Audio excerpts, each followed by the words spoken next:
After World War II, the conditions of Europe and Berlin were similar. Both places suffered from scarce supplies of food and water. Berlin had to rebuild the city, yet struggled to find the materials. There are multiple reasons why the Soviets blockaded Berlin. The main reason was because Stalin and the Soviet Union wanted complete control of Berlin. Also, Stalin feared the Western German state, and the USSR was alarmed at the prospect of a strong Germany. After the blockade was put in effect, the people who lived in Berlin became extremely dependent on reserve stocks. The population of Berlin, which was 2.5 million, were being starved from the political intimidation. Because the railroad traffic was closed, the people in the cities were being fed by aircraft. The Western democratic powers did not give up on Berlin. The democratic nations that controlled West Berlin made the declaration of not leaving. Although President Truman was firm on this decision, he did not want to use military force. The blockade did not stop the Allies because they supplied their sectors from aircraft. The Allies' cargo planes used their open-air corridors to drop supplies. The planes were flown over the Soviet occupation zone. They airlifted food, fuel, and other necessary supplies. American, British, and French C-54 cargo planes delivered goods to the 3 of the remaining airfields in the West. Later on, around 450 flights of supplies were driven every day.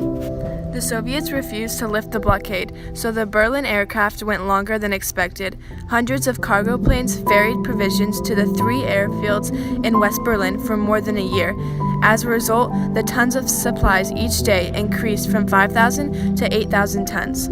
The policy of the Berlin Airlift is an example of the North Atlantic Treaty Organization. The project had not persuaded West Berliners to reject their allies in the West.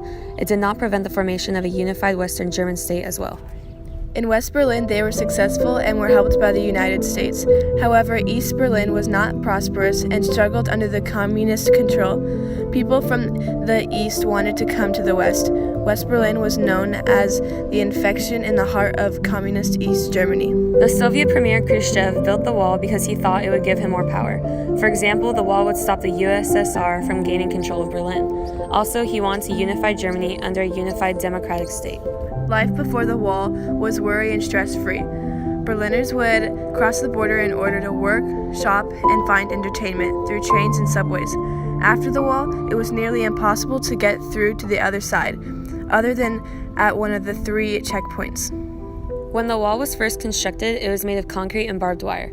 Over time, East German officials replaced the makeshift wall with one that was sturdier. A 12-foot-tall, 4-foot-wide mass of reinforced concrete was topped with an enormous pipe that made climbing over nearly impossible. The people of East Germany attempted to get over, around, and under the Berlin Wall. They attempted to do this by jumping out of windows, climbing over barbed wire, flying hot air balloons, and crawling through the sewers. At least 171 people were killed by attempting this. The Berlin Wall soon became a symbol for the Cold War. The meaning behind this history represents the battle between democracy and communism. Walls repeatedly throughout the past showed no effect on the original purpose. People always find a way to gain the freedom that they deserve. Specifically, the Berlin Wall became the real-life Iron Curtain. The Berlin Wall is important because it helped free people in Germany. It was a primary source with the purpose to inform and persuade. This division led to the importance of the Berlin aircraft, which could be called the first battle of the Cold War. We can learn many lessons through when the Western countries delivered much-needed supplies to Berlin, only through the air. We think the United States could have done more to prevent the construction of the Berlin Wall. President Truman should have done everything in his power to stop Stalin from gaining the ultimate control and power. Thank you for listening. Boom! Mic drop!